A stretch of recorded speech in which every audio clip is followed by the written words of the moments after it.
ప్రభువాక్య సందేశాలు సమాధానపరచు సందేశాలు పరమునకు చేర్చే సందేశాలు ఇవి ఒలీవా సందేశాలు. ప్రభువాక్య సందేశాలు సమాధానపరచు సందేశాలు పరమునకు చేర్చే సందేశాలు ఇవి ఒలీవా సందేశాలు. అపోస్తుల కార్యాలు 17వ అధ్యాయం 2-3 వచనాలు చదివి సహకరించవలసిందిగా మనవి చేస్తూ ఉన్నా. గనుక పౌలు తన వాడుక చొప్పున సమాజపు వారి యొద్దకు వెళ్ళి క్రీస్తు శ్రమపడి మృతులలో నుండి లేచుట ఆవశ్యకమనియు నేను నీకు ప్రచురము చేయు యేసే క్రీస్తుని ఉన్నాడనియు లేఖనములో నుండి దృష్టాంతములను ఎత్తి చెప్పుతూ వారితో 3 విశ్రాంతి దినములు తర్కించుచుండెను. దేవుని నామానికి మహిమ కలుగును గాక. ప్రార్థన చేసుకుందాం. సర్వోన్నతుడా, సర్వశక్తి గల దేవా, మిక్కిలి ప్రేమ గల తండ్రి, మీకు వేలాది వందనములు స్తుతులు స్తోత్రాలు ప్రభా. నాయనా, ఇదిగో నా తండ్రి, నా దేవా, ఇప్పటి వరకు పాటల ద్వారా మిమ్మల్ని కీర్తించటానికి, మిమ్మల్ని గణపరచటానికి, నిన్ను మహిమపరచటానికి మాకు ఇచ్చిన మహా సమయమును, మహా గడియను బట్టి మీకు వందనాలు స్తోత్రాలు. మీ సన్నిధిలో ప్రభువా వచ్చిన బిడ్డలందరూ కూడా వారి సమస్యలను, వారి కుటుంబ సమస్యలను విన్నవించుకోవటానికి, విజ్ఞాపనలు చేయటానికి ఇచ్చిన అవకాశాన్ని బట్టి మీకు వందనాలు, స్తుతులు, స్తోత్రాలు ప్రభువా. కొంతమంది వ్యక్తుల గురించి నీ దాసుడిగా ప్రార్థన చేసి ఉన్నాను ప్రభా. నా ప్రార్థన కూడా మీరు ఆలకించినందుకు మీకు వేలాది వందనములు, స్తుతులు, స్తోత్రాలు. ఉపవాస ప్రార్థన అంటే ప్రభా మీతో మాట్లాడటం కదా ప్రభా. ఇప్పటి వరకు మీతో మాట్లాడాము ప్రభా, అనేక విధాలలో అనేక మా సమస్యలు చెప్పుకున్నాం ప్రభా. మీరు చెవికి ఆలకించారని నమ్ముతున్నాం.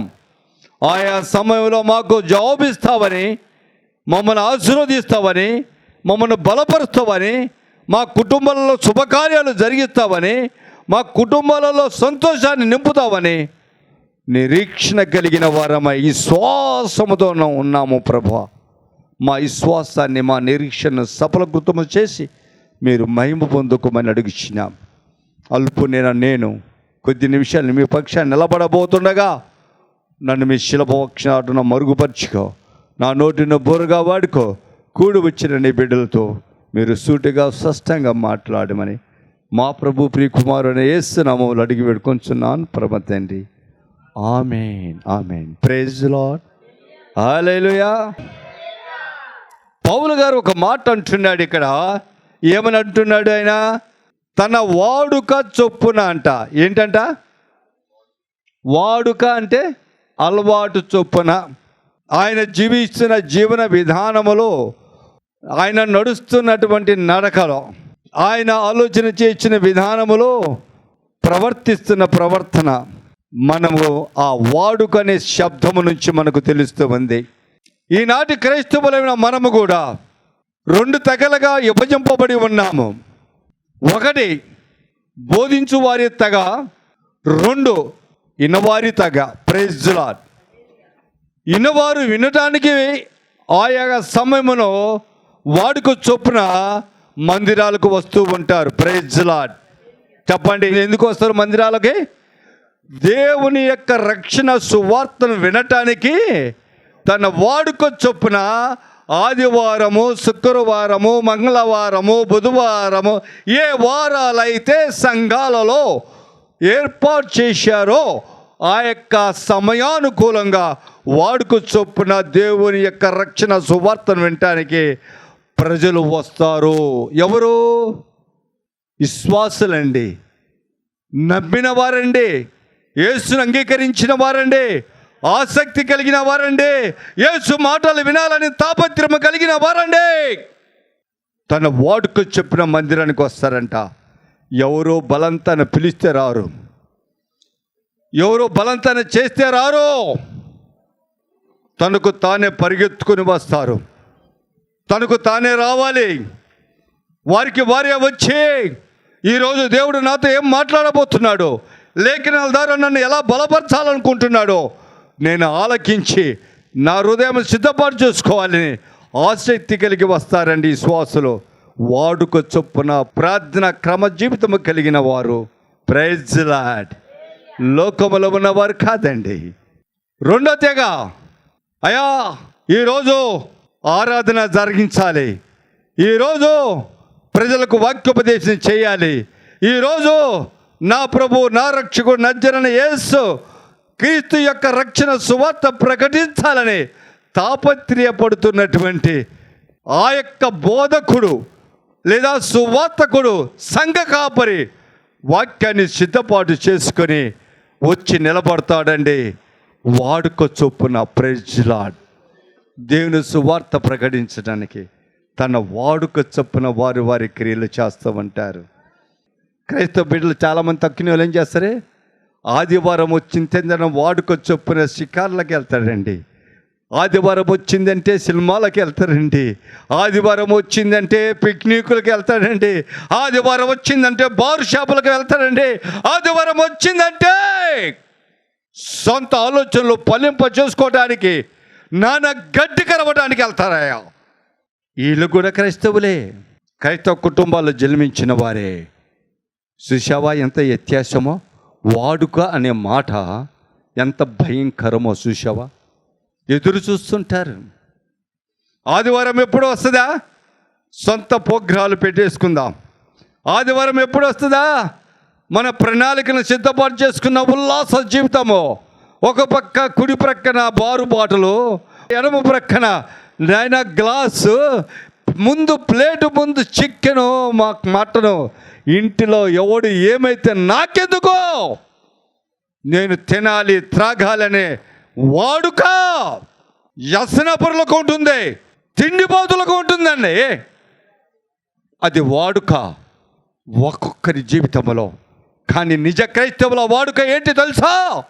ఆదివారం వచ్చిందంటే మందిరానికి వెళ్ళాలి, దేవుని సన్నిధిలో సాగిలపడాలి, దేవుని మాటలు వినాలి, ఆధ్యాత్మికంగా బలపరచబడాలి, రాకడ సభలో సిద్ధపాటు కావాలి. ఈ తాపేతరతో వస్తారు వాడుక చొప్పున.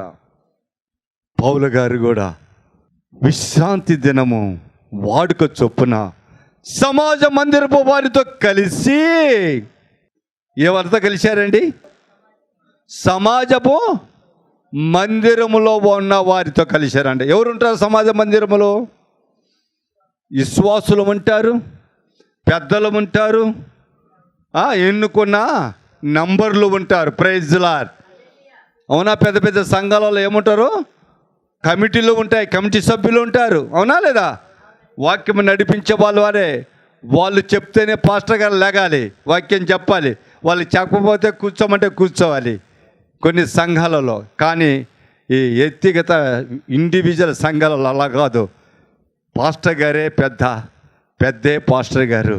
విశ్వాసులే ప్రజలు, ప్రజలే విశ్వాసులు. పాస్టర్ గారి ఆలోచనే ప్రజల ఆలోచన, ప్రజల ఆలోచనే పాస్టర్ గారి ఆలోచన. ఈ విధంగా నడుస్తుంటాయి కొన్ని సంఘాలు. దేవుని నామానికి మహిమ కలుగునుగాక. ఒకరా స్వాధీనంలో ఉండదు. Praise lord. దేవుని ఆత్మతో నడిపింపబడుతున్న స్వాధీనంలో ఉంటుంది. దేవుని నామానికి మహిమ కలుగునుగాక. హల్లెలూయా. నా ప్రియ సహోదరి సహోదరుడా, వాడుక చొప్పున సమాజం మందిరపు వారి దగ్గరికి వెళ్ళి అంట ఏమంటున్నాడు ఆయన? క్రీస్తు శ్రమపడి మృతి చెందాడంట. ఏంటంట?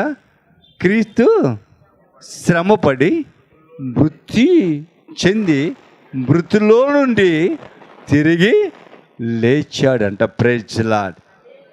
ఎవరు లేపారండి? తండ్రి అయిన దేవాతి దేవుడు. అవునా లేదా? దేవుని నామానికి మహిమ కలుగునుగాక. నాకు నేనే నా ప్రాణాన్ని పెట్టుతాను, నాకు నేనే నా ప్రాణాన్ని తిరిగి తీసుకుంటాను, అది నా తండ్రి నాకు ఇచ్చిన అధికారమని యోహాను సువార్త 10వ అధ్యాయం 18 వచనంలో లిఖించబడిన ప్రకారము యేసు ప్రభువారు బోధించాడండి. Praise the Lord. హల్లెలూయా. ప్రాణము ఎందుకు పెడతానన్నాడు? ప్రాణము తిరిగి ఎందుకు తీసుకుంటానన్నాడు? ఈ ప్రశ్నకు సమాధానం వెతికితే మనకు అర్థమేది ఏంటో తెలుసా? నిన్ను నన్ను రక్షించటానికి, నిన్ను నన్ను రక్షణలోకి నడిపించటానికి, నిన్ను నన్ను జన్మ పాపం నుంచి విడుదల చేయటానికి, నిన్ను నన్ను కర్మ పాపం నుంచి విడుదల చేయటానికి, అపవాది బంధకం నుంచి విడిపించటానికి ఆ ప్రభువారు తన ప్రాణాన్ని పెడతానన్నాడు. దేవుని నామమునకు మహిమ కలుగునుగాక. ఆయన పరిశుద్ధ రక్తాన్ని భూమి మీద చిందించడానికి నేను ప్రాణం పెడతానన్నాడు. శ్రమపడి ప్రాణం పెట్టాడండి. మృతుల నుంచి తిరిగి లేచాడు సజీవుడు. ఎందుకు తెలుసా? చనిపోయిన వారు చనిపోయినట్టు ఉండకుండా ప్రజలు ఎవరైతే ప్రభు అందు యేసుక్రీస్తు అందు విశ్వాసం ఉంచుతారో వారందరూ ఏమవుతారంట? పునరుద్ధాన శక్తిని పొందుతారంట. యోహాను సువార్త 11వ అధ్యాయం 25, 26 వచనాల ప్రకారము అంటాడు, నేనే జీవమును పునరుద్ధానమును, నా యందు విశ్వాసం ఉంచి చనిపోయిన వాడు తిరిగి బ్రతుకుతాడు, బ్రతికి విశ్వాసం ఉంచిన వాడు ఎన్నటికే చనిపోడు అని ప్రకటించిన వాడు నా ప్రభువారు. వారి కొరకు సజీవుడిగా లెగుస్తాడు, వారిని దేవుని సన్నిధికి నడిపించటానికి. అందుకేనండి, ఓ యూదులారా, ఓ పెద్దలారా, ఓ సమాజ మరుపు అధికారులారా ఆలకించండి. మీరు పరిశుద్ధ గ్రంథము కాదు కదా, ధర్మశాస్త్రము చదువుతున్నారు. ఈ ధర్మశాస్త్రము వలన మీకు ప్రయోజనము లేదు. నీ కొరకు ప్రాణం పెట్టబడిన యేసుని గురించి నేను ప్రకటిస్తున్నాను. ఆయన యందు విశ్వాసం ఉంచిన వాడి నిత్య జీవానికి వారసుడవుతాడు. ఆయన నువ్వు ఎదురు చూస్తున్న మెస్సయ్య, ఆయన యేసు అనే పేరు పెట్టబడిన క్రీస్తు అనే అభిషక్తుడు మెస్సయ్య ఆయనే. ఆయనను మీరు చంపారండి. ఆయనను మీరు ఏం చేశారు? చంపారండి. కానీ తండ్రి ఆయనను తిరిగి సజీవుడిగా లేపాడండి. ఇది సత్య సువార్త అని ప్రకటించటము 3 దినాలంట. 3 విశ్రాంతి దినాలు. ఎన్ని దినాలు అంటే? 3 విశ్రాంతి దినాలంటే 3 వారాలు. 3 వారాలు ఆ పట్టణంలో, ఆ గ్రామంలో వీధి వీధికి తిరుగుతూ విశ్రాంతి దినాన మందిరములో, ఖాళీ సమయంలో వీధులలో, గృహాలలో, సమాజంలో ఉన్న అధికారులతో కలిసే తర్కించుచున్నారంట. నా ప్రియ సహోదరి సహోదరుడా, ఎంత ప్రయాసం అర్థమవుతుందా నీకు? రక్షణ సువార్త ప్రకటించడానికి ఎంత ఖర్చు అవుతుందో చూసావా? ఎంత ప్రయాసపడాలని చూస్తున్నావా? నీకేమైంది? ఇంటితో పనులు చేసుకుంటావు, ఇంట్లో చక్క పెట్టుకుంటే కడుపు నిండా టిఫిన్ చేస్తా, వచ్చింటా ఏం చెప్తాడో చూద్దామని. కొంతమంది దాన్ని ఎక్కిరించటానికి, కొంతమంది దాన్ని పేర్లు పెట్టడానికి, ఆ యొక్క సువార్తను ఏలన చేయటానికి, తప్పులు పట్టడానికి, కొంతమంది ఫలించటానికి, ఇలా నానా రకాలైన మనస్తత్వం కలిగిన వారై, దుష్ట స్వభావం కలిగిన వారై, దుష్టుని యొక్క మనుషులుగా, దేవుని ఆత్మతో నింపబడిన స్వభావం కలిగిన మనుషులుగా, అనేక రకరకాలు కలిగిన మనుషులు మందిరాల్లో ఉంటారు. నా ప్రియ సహోదరి సహోదరుడా, ఆలకించండి ఈరోజు. కానీ ప్రకటించు వాడికి ఎంత శ్రమో చూసావా? ఎంత బాధో చూసావా? లూకా సువార్త 24వ అధ్యాయం 25, 26, 27 వచనం చదివి సహకరించవలసిందిగా నేను చేస్తున్నా. అందుకు ఆయన, అవివేకులారా, ప్రవర్త చెప్పిన మాటలన్నిటినీ నమ్మని. ఈ మాట ఎక్కడ చదివారు? ఎంఐఎం గ్రామానికి వెళుతున్న 2 వ్యక్తుల మధ్య ఆత్మస్వరూపుడే ఈ దేవుడు యేసుక్రీస్తు వారు సమాధి నుంచి సజీవుడిగా లేచి, ఆయన ఆ ఎంఐ గ్రామానికి వెళ్తున్న 2 వ్యక్తులు మాట్లాడుకుంటూ సంభాషించుకుని వెళ్తుంటే వారి మధ్యలోనికి వెళ్ళి, అయ్యా మీరు ఏమి మాట్లాడుతున్నారు అని వారిని అడిగినప్పుడు, నీకు తెలియదా అని చెప్పి ఆయన ప్రశ్నించి వారిని మాట్లాడినప్పుడు అంటున్నాడు, ఏమంటుంది తెలుసా? అవివేకులారా. ఏమంటున్నాడు మొట్టమొదటి మాట? అవివేకులారా, ప్రవర్త చెప్పిన లేఖనాలను లెక్క చేయని మందమతులారా. ఏమంటున్నాడు అంటే మైండ్ లేనివారా, బుద్ధి లేనివారు, గ్రహింపు లేనివారు అని అర్థం. ఏమైనా అర్థమో? వాక్యం వింటున్నా కానీ గ్రహించలేని వారు, ఇతరుల గురించి చెప్తున్నప్పుడు గ్రహింపు లేనివారు. అక్క, ఓ అక్క, మన మరియమ్మ అంట. ఏంటి చెప్పు. అప్పుడు మటుకు బాగా మైండ్ పనిచేస్తుంది, బాగా పొరకెక్కించుకుంటారు. కానీ యేసు ప్రభు వారి మాట చెప్పినప్పుడు బొర్రకెక్కించుకోరంట లేఖనాలు.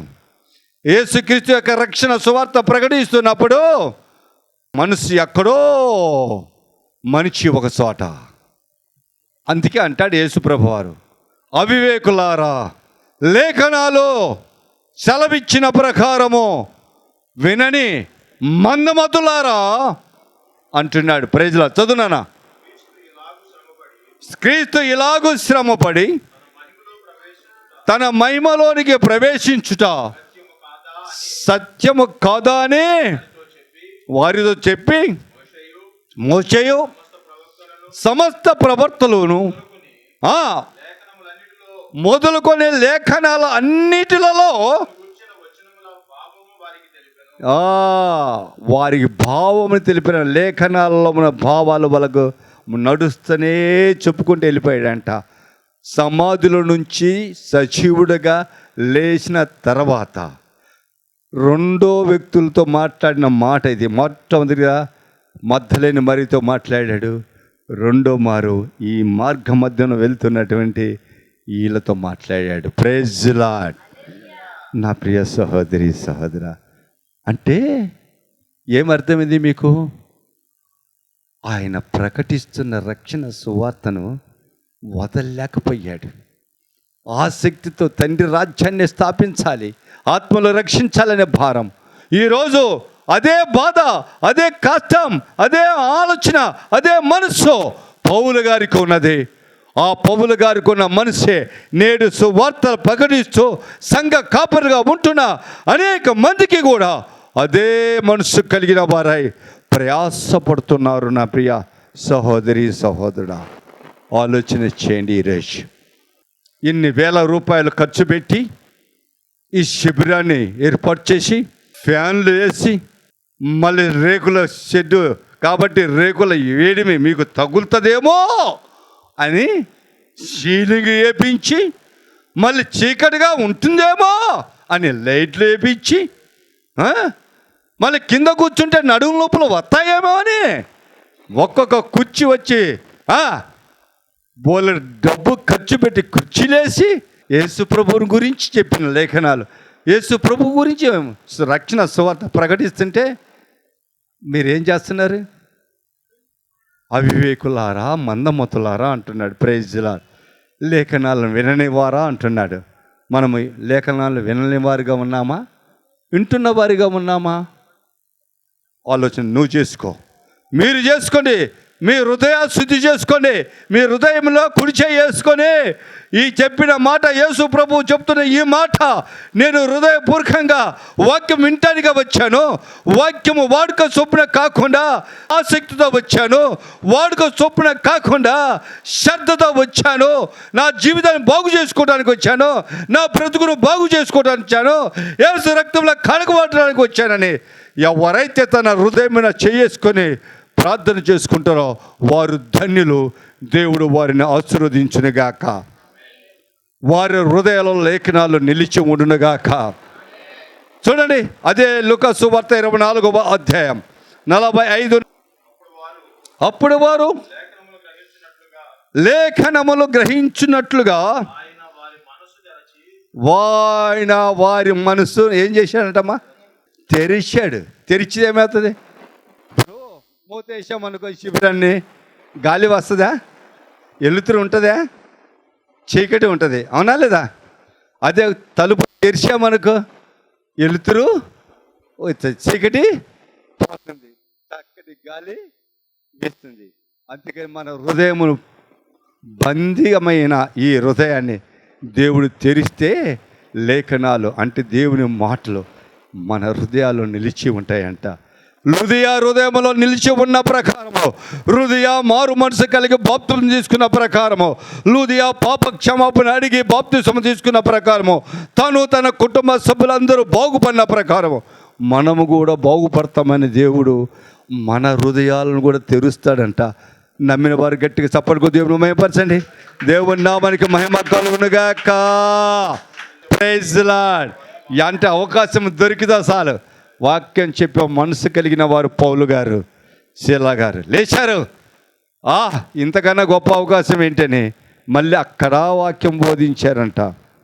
ఎంత వాడుకండి, ఎంత తాపత్రయత అండి దేవుని రక్షణ సువార్తను ప్రకటించాలని, దేవుని మహిమపరచాలని, దేవుని పక్షాన ప్రజలను రక్షించాలని ఎంత గొప్ప ప్రణాళికలో ముందుకు సాగిపోతున్నారండి. నా ప్రియ సహోదరి సహోదరుడా, అపోస్తుల కార్యం 14 అధ్యాయం 1 వచనం. 3 చోట్లకి వెళ్ళాడు, 3 చోట్ల కూడా విశ్వాసులు దొరకల. 3 పట్టణాలకు వెళ్ళారు, 3 సమాజ మందిరాలకు వెళ్ళారు, సువార్త ప్రకటించారు. వాళ్ళకు ఒక్క విశ్వాసం దొరకల. విశ్వసించులాగన వారికి బోధించి, అయితే వాళ్ళు బోధించినప్పుడు ఏమి జరిగిందట? విశ్వసించారు. ఎవరి మీద? ప్రభువైన యేసుక్రీస్తు వారి యందు విశ్వాసం ఉంచారు, రక్షింపబడినారు. Praise lord. కొద్దిగా బలం చేకూర్చబడింది. ఎస్, మేము ప్రకటిస్తున్న సువార్త ఫలించింది. చెప్పండి హల్లెలూయా. రక్షణ సువార్త ప్రకటించు వారికి కానీ, వింటున్న వారికి కానీ, సహాయం చేస్తున్న వారికి సంతోషం ఎప్పుడు కలుగుతుందో తెలుసా? కొన్ని ఆత్మలు రక్షింపబడినప్పుడు, కొన్ని ఆత్మలు దేవుని మాటలు పట్టుబడినప్పుడు, ప్రైజ్ లార్డ్, వాళ్ళ ప్రవర్తన మార్చుకున్నప్పుడు సంతోషం వస్తుంది. దేవుని నామానికి మహిమ కలుగును గాక. నా ప్రియ సహోదరి సహోదరా, ప్రయాస 3 పట్టణాలు తిరిగాడు. 4 పట్టణంలో కొద్దిగా ఆయనకు తృప్తి పొందారు పౌలు గారు, శీలా గారు, బర్నబాస్ గారు. చూడండి, ఇంకొక మాట కూడా మీకు చెప్తాను. అపోస్తల కార్యం 17వ అధ్యాయం 4వ వచనం. వారిలో కొందరును భక్తిపరులకు గ్రీకు దేశస్థులలో చాలామంది, ఘనత కలిగిన స్త్రీలలో అనేకులను ఒప్పుకొని పౌలుతోనూ శీలతోనూ కలుసుకొని, ప్రభా స్తోత్రం, హల్లెలూయా. చూడండి, ఇక్కడ వాక్యము చదువుతున్నారు. గ్రీకు దేశస్థులంటే యూదులలో అనేక మంది ఘనత పొందిన స్త్రీలలో కూడా, అంటే ధర్మశాస్త్రములో ఉన్నటువంటి నైపుణ్యత అంతా తెలుసుకున్నవారు, ధర్మశాస్త్రములో లిఖించబడిన దేవుడు మోసే ద్వారా రాయించబడినటువంటి సమస్తమును అంగీకరించి నడుస్తున్నట్టు వారు సైతం వీళ్ళ సువార్తని విశ్వాసం ఉంచి నడిచిన వారని ఇక్కడ స్పష్టంగా అర్థమవుతుంది. Praise lord. యేసు యందు విశ్వాసం ఉంచటం, ఆయన రక్షణ సువార్త యందు విశ్వాసం ఉంచి వారు ఈయనను దగ్గరికి వచ్చి వెంబడించటం ప్రారంభించారంట. ప్రజలు ఈ యొక్క రక్షణ సువార్త వింటున్నారు. నా ప్రియ సహోదరి సహోదర, శుక్రవారం ప్రకటించబడుతున్న ఈ రక్షణ సువార్తను వింటున్నారు. పాస్టర్ల కూడికలలో ప్రకటించుతున్న రక్షణ సువార్తను అనేక మంది వీక్షిస్తున్నారు. దేవుడు చేస్తున్న కార్యాలు, దేవుని ప్రణాళిక ఏ విధంగా నా పక్షాన ఉంటే ప్రజలు దాన్ని పాడు చేయాలనుకుంటే అవుతుందా? మనుషుల సాధ్యమేనా? దుష్టుని సాధ్యమేనా? కానే కాదు. Praise lord. అపోస్తుల కార్యం 10వ అధ్యాయం 2వ వచనంలో చూడండి. ఆ యొక్క ఉద్యోగస్తుడైనటువంటి శతాధిపతి అయినాడు కొర్నేలు, తన యొక్క ఉద్యోగము చేస్తూ 100 మందికి శతాధిపతిగా ఉంటూ ఇటలీ ప్రాంతానికిలో, ఇటలీ దేశంలో, ఇటలీ సైన్యానికి అధిపతిగా ఉన్నటువంటి ఆ వ్యక్తి యేసు క్రీస్తు యొక్క బోధ విన్న తర్వాత, యేసు క్రీస్తు యొక్క మాటలు విన్న తర్వాత, ఆయన శిష్యులు ప్రకటించిన ఆ రక్షణ సువార్తను విన్న తర్వాత ఆయన యందు విశ్వాసం ఉంచి, భక్తి ఉంచి ఆయన ప్రార్థన చేస్తూ యేసు అనేక ధర్మకార్యాలు చేస్తున్న సందర్భంలో ఒక రోజు అనుకోకుండా ఒక సంఘటన జరిగింది. Praise lord. చదువునన్న 2వ వచనం. అతడు ఇంటి వారితో అందరితో కూడా దేవుని యందు భయభక్తులు కలిగిన వాడై ప్రజలకు బహుధర్మం చేయొచ్చు, ఎల్లప్పుడూ దేవునికి ప్రార్థన చేయవాడే ఉన్నాడు. Praise lord. చూడండి, ఒక విశ్వాసి, ఒక అన్యుడు, దేవుని ఎరగని వారు, యూదులు మారలే, కానీ అన్యుడు మారాడు. ఎందుకు ఈ మాట చెప్తున్నానంటే, దేవుడు అన్నాడు ఆ యోహాను సువార్త 10వ అధ్యాయంలో ఒక మాట అంటాడు, నా దొడ్లో ఉన్న గొర్రెలు గాక వేరొక గొర్రెలు నాకు కలవు అంటున్నాడు. Praise lord. అంటే నన్ను ఎరగని వారు, నా స్వరము వినని వారు, నా మాటలు వినని వారు, ఆ వారు కూడా నా సన్నిధికి వస్తారు, వారు కూడా నా బిడ్డలుగా ఆశీర్వదింపబడతారని దాని పరిపూర్ణమైన అర్థం. దేవుని నామానికి మహిమ కలుగును గాక. ఈనాడు దేశాలలో అనేక మంది ఇజ్రాయేలు ప్రజలే కాక, యూదులే కాక, క్రైస్తవులే కాక, అన్యులు కూడా అనేక మంది యేసుక్రీస్తు అని రక్షకుడిగా అంగీకరించి రక్షణ సువార్త ప్రకటిస్తున్నారు. చెప్పండి, దేవుని మహిమపరచండి. నా ప్రియ సహోదరి సహోదరుడా, గొప్ప ప్రణాళిక దేవుంది. గొప్ప ప్రణాళిక అండి. దేవునికి మహిమ కలుగును గాక. అపోస్తలుల కార్యం 13వ అధ్యాయం 50 వచనం ఒకసారి చదువు. కానీ యూదుడు భక్తి మర్యాదలు గల ఆ పట్టణపు ప్రముఖులను లేపి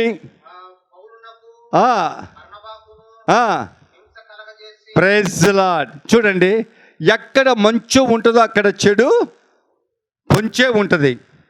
ఎక్కడ దేవుని ఆత్మ సంచరిస్తుందో అక్కడ అపవాది ఆత్మ పొంచే ఉంటుంది.